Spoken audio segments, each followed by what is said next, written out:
Hello students, आज आपके board का एग्जाम था गणित का। आशा है कि आपने हमारे वीडियोस सारे देखे और इससे आपको पूरी हेल्प भी मिली होगी रिवीजन में, क्योंकि अधिकाधिक प्रश्न ऐसे थे जो आपके रिवाइज हुए, जो पिछले वर्षों में आ रखे थे और हमने उन्हीं पर ज्यादा फोकस किया और वही प्रश्न आपके हूबहू आए हैं। तो आशा करते हैं कि आपका पेपर अच्छा हुआ और अच्छे मार्क्स आप गेन कर पाओगे। अब देखिए कि आज के पेपर का विश्लेषण अगर देखें तो आपका पेपर काफी मीडियम था, यानी कि न तो ज्यादा टफ था और न ही ज्यादा इजी था, क्योंकि अधिक प्रश्न रिपीट होने के कारण प्रश्न पेपर जो है वो आपके सरल हो गया और नए प्रश्नों को ज्यादा शामिल नहीं किया गया। तो आपके जो 4 पार्ट्स हैं उनमें से 2 पार्ट्स का हम एनालिसिस आज करेंगे और नेक्स्ट वीडियोस जो हम 2 लेकर आएंगे उसमें एक पार्ट सी का और एक पार्ट डी का लेकर आएंगे। अभी हम पार्ट ए और डी के बारे में डिस्कस करेंगे। तो ध्यान दें कि आपके जो ए पार्ट है उसमें एक एक अंक के 10 प्रश्न है और सेकंड पार्ट में आपके 2-2 अंक के 5 प्रश्न थे। तो इसमें 15 प्रश्नों के बारे में हम देखते हैं। तो इसमें पहला प्रश्न था आपके, इस सूत्र निखिलम का प्रयोग करके 105 का वर्ग ज्ञात करो। तो 105 का वर्ग ज्ञात करने में आप देखते हो कि सूत्र निखिलम में आप पहले जो संख्या है उसमें आप विचलन जोड़ देते हैं, यानी 100 से विचलन आपके 5 है, ये जोड़ देते हैं। सेकंड खंड जो है इसमें आप 5 को 5 से गुणा करेंगे तो आपके 0.5 जब लेते हैं इसमें आपके विचलन तो हो जाएगा ये 0.25 यानी 0.25 और आपके फर्स्ट जो पार्ट था उसमें 110 है, यानी कि आंसर हो जाएगा आपके 11025 जो कि आप स्क्रीन पर देख रहे हैं। सेकंड प्रश्न देखिए, ये है आपके जिसमें एक समीकरण दे रखी है आपको, ये वैदिक विधि से बीजगणितीय हल होगा इसका। तो इसमें यदि दोनों तरफ आपके समान जो व्यंजक आ रखे हैं, इसमें x+2 इधर भी x+2, तो समान होने पर जो व्यंजक आ रहा है इसमें इसी को आप 0 के बराबर रख देते हैं, तब आपके आंसर मिलेगा x बराबर -2। ये भी आसान प्रश्न था। फिर देखिए, दो संख्याओं का गुणनफल जो आपको दे रखा है 12960 तथा HCF 18, तो आपको LCM ज्ञात करना था। अब इसका सीधा सा सूत्र आपको याद होना चाहिए था कि LCM और HCF का जो गुणनफल है वो है आपके A × B, यानी दोनों संख्याओं का गुणनफल।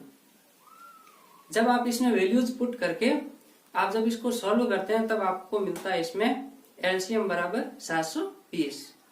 फिर देखिए चौथा प्रश्न जो है इसमें आपके 3 cos 30 degree - 4 cos cube 30 degree, ये वैसे आपके सीधी एक फॉर्मूला है, जब आप हाई स्टडी करोगे 11th में आपको मिलेगा, जो है आपके cos 3 थीटा का ये सूत्र है। तो उसमें आप अगर 3 × थीटा यानी यहाँ पर 30 डिग्री है तो ये हो जाएगा cos 90, यानी इसकी वैल्यू आपके 0। लेकिन आपको 10th लेवल में यहाँ पर वैल्यूज पुट करनी होती है cos 30 की, तो आपको एक खाली cos 30 का ही मान रखना है, यानी 3 × cos 30 मान रखोगे और फिर यहाँ भी मान रख के इसका क्यूब करना नहीं भूलें। तो ये जैसे ही हल करते हो आपको आंसर मिलता है इसमें 0, जो कि आप स्क्रीन पर देख रहे हो। पांचवा प्रश्न देखिए, sec 36 डिग्री बटे cosec 54 degree minus sec 54 degree बटे कोसेक 36 डिग्री। वैसे ये इसमें आप न्यून कोणों का आप आसानी से चेंज कर सकते हो अपने पूरक कोण के साथ में, यानी 36 का 54 पूरक कोण है, तो इनको आप जैसे ही कन्वर्ट करते हो या तो अंश को या हर को, किसी एक को चेंज करें, दोनों को नहीं। तो इसमें ये हो जाएगा sec 36 बटे कोसेक 90 - 36, यानी कि हो जाएगा sec 36, और माइनस में भी आपके सेम इसी तरह से sec 54 बटे sec 54 बना देते हैं, तब 1 - 1 ये आपके हो जाएगा आंसर इसका 0। 6th क्वेश्चन देखिए, किसी त्रिभुज के शीर्षों से समदूरस्थ बिंदु लिखो, यानी कौन सा बिंदु है जो समदूरस्थ है शीर्षों से। तो पहले आपको इसमें क्या कि ये परिभाषा है सीधा, तो आप वैसे याद हो तो इसका सीधा आंसर आपके परिकेंद्र है, लेकिन याद नहीं आया तो आपने जैसे त्रिभुज बनाया और शीर्षों से समान दूरी पर आपने लिया तो वह बिंदु आपके परिकेंद्र था, यानी उससे आप एक सर्कल खींच पा रहे थे जो कि त्रिभुज के शीर्षों से गुजर रहा था। 7वां प्रश्न देखिए, 5 सेंटीमीटर त्रिज्या वाले वृत्त के केंद्र से 13 सेंटीमीटर दूरी पर स्थित बिंदु से खींची गई स्पर्श रेखा की लंबाई आपको ज्ञात करनी थी। तो इसमें पहले आपको एक सर्कल ड्रॉ करना है और सर्कल है आपको 5 सेंटीमीटर का बनाना। ये आपको रचना नहीं करनी, इसमें सीधा बनाना आपको। तो 13 सेंटीमीटर पर एक बिंदु हम P डिनोट कर देते हैं ताकि हम एक स्पर्श रेखा खींचते हैं तो हमें एक समकोण त्रिभुज प्राप्त होता है। ए हम मान लेते हैं बिंदु पर एक स्पर्श रेखा है, ए बिंदु पर स्पर्श रेखा है और बाहर का बिंदु जो है P और सेंटर जो है O, यानी OPA आपके एक समकोण त्रिभुज है। और पाइथागोरस प्रमेय से हल करने पर ये आपको आंसर मिलता है इसका, जो कि स्पर्श रेखा की लंबाई है वो आपके 12 सेंटीमीटर, क्योंकि ये इसका एक आधार या लंब मान लेते हैं क्योंकि कर्ण इसमें 13 सेंटीमीटर है। फिर आपके 8वां प्रश्न था कि एक पासे को फेंकने पर 4 से छोटा अंक आने की प्रायिकता ज्ञात करो। तो आपके 4 से छोटा अंक जो है वो कौन कौन से, 4 को शामिल नहीं करना इसमें। तो 4 से छोटे हो गए आपके 1, 2 एंड 3, यानी आपके जो फेवरेबल कंडीशन है वो आपके 3 हैं, यानी अनुकूल स्थितियां 3 हो गई और कुल स्थितियां इसमें 6 है। तो इस तरह से सूत्र आप लिखोगे तब आपको आधा अंक मिलेगा और वैल्यूज पुट करोगे, यानी 3/6 बराबर 1/2, तब आपको पूरा 1 अंक मिलेगा। 9वां प्रश्न देखिए, हमने सड़क सुरक्षा का एक वीडियो बनाया था अलग से, उसमें आपको बताया था कि ये प्रश्न है वो लगभग हर बार पूछा जाता है। तो पिछली बार नहीं पूछा था, उससे पहले पूछा और एक वर्ष छोड़ के ये पूछ लिया। पीयूसी का पूरा नाम लिखो। इसका पूरा नाम आपको इंग्लिश में और हिंदी में दोनों में लिखना था और लिख सकते हो, वैसे एक में ही लिखते हो आप इंग्लिश में तो भी ठीक है। पोल्यूशन अंडर कंट्रोल सर्टिफिकेट, तो ये आप प्रदूषण नियंत्रण का एक प्रमाण पत्र है, इसका ये नाम इस तरह से इंग्लिश में लिखोगे। फिर आपके 10वां प्रश्न है, ये भी सड़क सुरक्षा से संबंधित है कि एक कार है वो 3 मिनट में पहला, 6 मिनट में दूसरा, 9 मिनट में तीसरा ये सिग्नल पार करती है। इसी प्रकार 3-3 मिनट बाद में एक सिग्नल पार करती है, तो 13वां सिग्नल कितने समय में पार करेगी।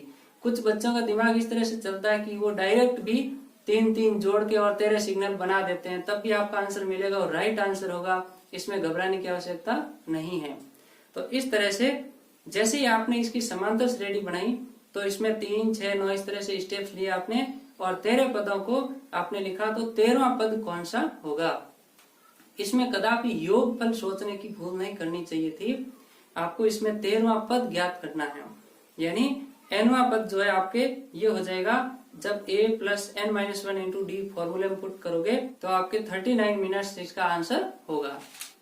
11वां प्रश्न जो है कि सूत्र परावर्तीय विधि से भाग देना, आपको ये प्रश्न भी हमने किया था। इसमें आपके 123 और इसमें परावर्तित अंक जो है वो है आपके 2, 3 को माइनस की फॉर्म में लिखना है, यानी विनकुलम के रूप में लिखना है। और फिर इसको आप 2 खंडों में अलग अलग जो भाज्य है इसको तोड़ देंगे, तो 85 को आप अंतिम खंड में रखेंगे और मध्य खंड में आप 148 को रखेंगे। इस प्रकार से एक को आप सीधा नीचे लिखेंगे जैसा कि आप स्क्रीन पर देख रहे हो। एक को आप 2 और 3 से गुणा करेंगे माइनस की फॉर्म में, 2 माइनस और 3 भी माइनस का लिखेंगे। फिर आप 4 में से 2 घटा देंगे, 2 लिखेंगे नीचे और इसके बाद में 2 को वापस गुणा करेंगे, तब आप 4 माइनस का और 6 भी माइनस का लिखेंगे।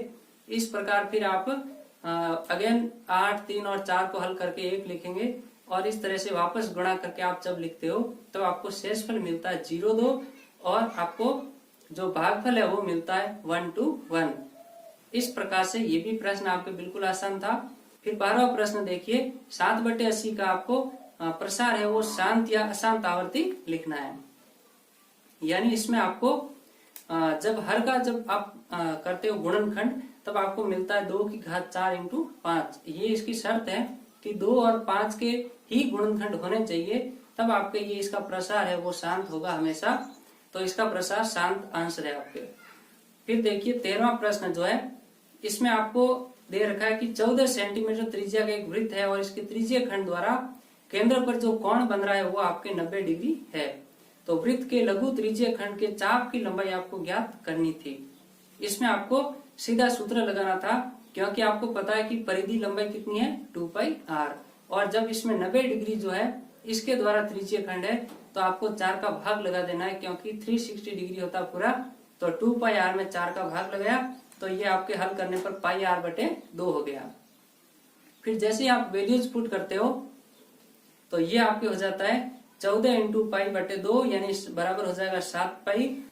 14वां प्रश्न है आपके, एक शंकु के आधार का व्यास है जो 14 मीटर और तिर्यक ऊंचाई है आपके 25 मीटर। तो शंकु का आपको संपूर्ण पृष्ठीय क्षेत्रफल ज्ञात करना था। पहले आपको डायग्राम बनाता था जिसमें आपको त्रिज्या और तिर्यक ऊंचाई दर्शानी थी, वैसे इसमें आपको ऊंचाई की आवश्यकता नहीं है। तो डायरेक्ट आप संपूर्ण पृष्ठीय क्षेत्रफल का इसमें फॉर्मूला लिखेंगे और जैसे आपने लिखा और pi r l plus pi r square का आपने सूत्र लिखा और फिर आपने जैसे वैल्यूज पुट करके हल किया होगा तो आपको 704 मीटर स्क्वायर इसका आंसर मिला। तो ये जिनको आंसर मिला वो आपको बिल्कुल सही आंसर है और इसमें घबराने की आवश्यकता नहीं है। अब जो आपके पार्ट बी का जो अंतिम प्रश्न है वो है आपके, यदि आपके एक पोल है जो यातायात में यूज लिया जाता है, जैसे चौराहे पर हो तो वो 8 मीटर ऊंचा है, उससे 10 मीटर आगे से यातायात देखा जा सकता है। इस प्रश्न में क्या कि ये पहले भी 2-3 बार पूछा जा चुका है, सेम प्रश्न है। तो 8 मीटर ऊंचा पोल है और उससे आगे दृष्टि रेखा यानी 10 मीटर आगे वह दृष्टि रेखा वहां से सड़क पर होगी, यानी वहां से सड़क पर 10 मीटर आगे से यातायात देखा जा सकता है। तो उससे पहले का जो सर्कल बनेगा चारों ओर, तो इस प्रकार से पोल की जो जड़ है वहां से जो दूरी होगी वहां से एक सर्कल बनेगा, वो त्रिज्या आपको पहले फाइंड करनी है। यानी 10 आपके कर्ण हो जाएगा, 8 आपके लंब है और आधार आपके इसमें 6 हो जाएगा। ये पाइथागोरियन ट्रिक से है। तो 6 सेंटीमीटर का एक सर्कल बनेगा, उसका आपको क्षेत्रफल ज्ञात करना है। तो इस प्रकार से ये आपके दोनों जो खंड है बिल्कुल आसान थे और उम्मीद है कि इसके आपके 20 अंक जो है वो आपने पूरे हासिल किए। जो पार्ट सी और डी है इसके वीडियोज भी आप हमारे कल या परसों में देखना नहीं भूलें।